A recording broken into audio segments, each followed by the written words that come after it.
Hello guys, അങ്ങനെ തൊടുപുഴയിൽ നിന്ന് നമ്മൾ രാത്രി ആയിപ്പിക്കും വീട്ടിലെത്തിയിട്ട് ഫൈനൽ റൗണ്ട് പാക്കിങ് നടന്നുകൊണ്ടിരിക്കുകയാണ്. അത് കഴിഞ്ഞ് രാവിലെ ഞാൻ എഴുന്നേറ്റ് റെഡി ആയതിനു ശേഷം ഒന്നും കൂടെ ഒന്ന് എല്ലാം നോക്കി, എല്ലാം എടുത്തു വെച്ചിട്ടില്ല എന്നുള്ളത്.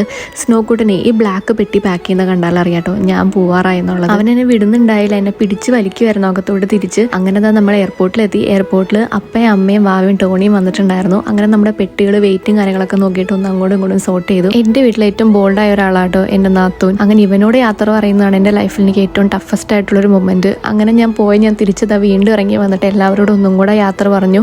എല്ലാവരും ഫൈനൽ റൗണ്ടായിട്ട് ഒന്നും കൂടെ കെട്ടിപ്പിടിച്ച് ഉമ്മ കൊടുത്തിട്ടാട്ടോ ഞാൻ അകത്തോട്ട് വീണ്ടും കയറിപ്പോയത്. ശരിക്കും പറഞ്ഞാൽ ഈ സമയത്ത് എൻ്റെ ഹാർട്ട് ഭയങ്കരമായിട്ട് ഹെവി ആയിരുന്നു.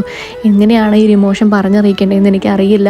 അങ്ങനെ അവർ പുറത്ത് നിൽക്കുകയാണ്. ഞങ്ങൾ അകത്തോട്ട് കയറിയതിന് ശേഷം ഫൈനൽ റൗണ്ടായിട്ട് ഫോൺ വിളിച്ചിട്ട് എല്ലാവരോടും ഒന്നും കൂടെ യാത്ര പറഞ്ഞ് എമിഗ്രേഷൻ അങ്ങോട്ട് പോകാൻ വേണ്ടി ഞങ്ങൾ നിൽക്കുവാണ്. അങ്ങനെ എമിഗ്രേഷൻ എല്ലാം ക്ലിയർ ചെയ്ത് നേരെ ഫ്ലൈറ്റിൽ ബോർഡ് ചെയ്തു. ഇത്തിഹാദ് ഫ്ലൈറ്റ് ആയിരുന്നു. അത്യാവശ്യം നല്ല ഫുഡും കാര്യങ്ങളൊക്കെ ആയിരുന്നു. ഞങ്ങൾക്ക് ഈ പ്രാവശ്യം ഡെസേർട്ടായിട്ട് കിട്ടിയത് സേമിയ പൈസ കേട്ടോ. അങ്ങനെ നമ്മൾ അബുദാബി എത്തി. അബുദാബിയിൽ നിന്ന് ലണ്ടനിലേക്കുള്ള ഫ്ലൈറ്റ് എടുത്തു. അങ്ങനെ ഫ്ലൈറ്റിൽ കയറി നമ്മൾ ലണ്ടൻ എത്തി. ബാക്കിയുള്ള വീഡിയോസ് ഒന്നും എനിക്ക് എടുക്കാൻ പറ്റിയില്ല. അപ്പോൾ ഇന്നത്തെ വീഡിയോ ഇത്രയേ ഉള്ളൂ. താങ്ക്